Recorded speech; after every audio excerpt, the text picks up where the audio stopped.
Latar belakang datangnya Jepang ke Indonesia adalah Jepang berambisi menguasai dunia dengan segala pahamnya, yang dimulai dengan membangun imperium di wilayah Asia, terutama Asia Timur dan Asia Tenggara, yang dianggap makmur dan strategis.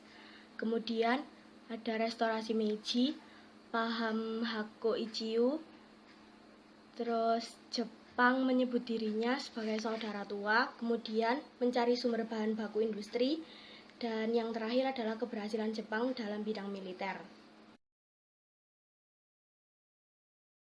Proses masuknya Jepang ke Indonesia.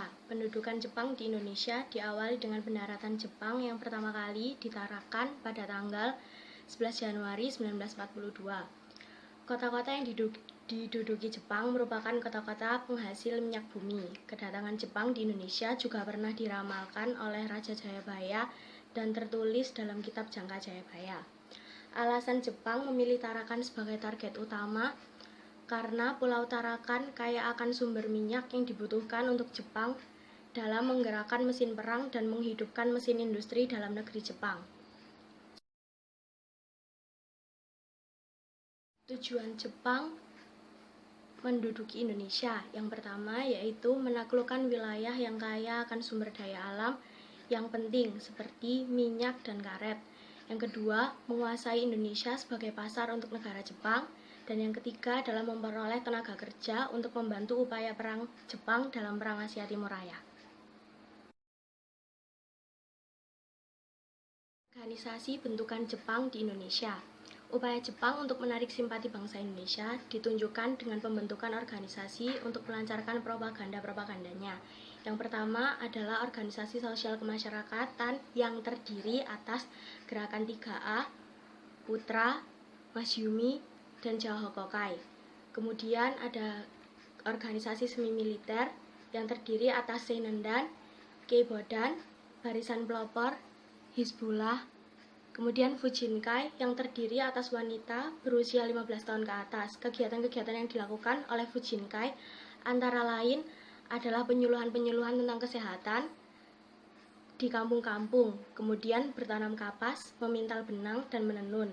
Dan yang terakhir adalah Gakukotai. Gakukotai terdiri atas para pelajar sekolah lanjutan dan pelatihan dasar militer yang dilakukan Gakukotai hanya dilakukan dalam seminggu selama 2 jam.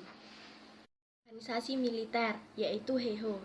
Heiho dibentuk pada April 1943. Tugas anggota Heiho antara lain sebagai pemegang senjata anti pesawat, tank, artileri medan, dan pengemudi.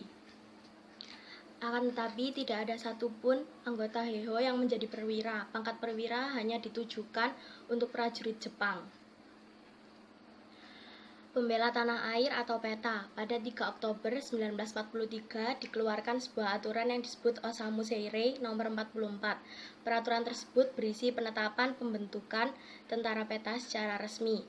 Tugas utama pasukan PETA adalah mempertahankan Indonesia dari serangan sekutu. Kondisi kehidupan sosial bangsa Indonesia pada masa pendudukan Jepang dapat ditunjukkan dengan adanya kebijakan-kebijakan sosial yang ditetapkan Jepang. Yang pertama yaitu mobilisasi massa. Kelompok pemuda adalah kelompok yang giat dan bersemangat dalam bekerja. Mereka dianggap kelompok yang penting untuk dimobilisasikan guna mencapai kemenangan dalam Perang Asia Timur Raya. Mobilisasi massa pada masa ini berkaitan dengan upaya pemerintah Jepang meningkatkan produksi hasil bumi, terutama padi. Kemudian ada pengerahan Romusa. Romusa merupakan salah satu kebijakan yang diterapkan Jepang dalam mengeksploitasi sumber daya manusia untuk mendukung keperluan perang, misalnya membangun jalan raya dan membangun kilang minyak. Peraturan mengenai Romusa dikeluarkan oleh Somubu atau Departemen Urusan Umum. Somubu menetapkan Romusa harus berusia 16-45 tahun. Somubu juga membentuk Badan Rekrutmen Romusa. Badan ini memiliki cabang hingga desa-desa. Setiap kepala desa harus mengerahkan tenaga kerja menurut daftar yang dibuat pemerintah Jepang.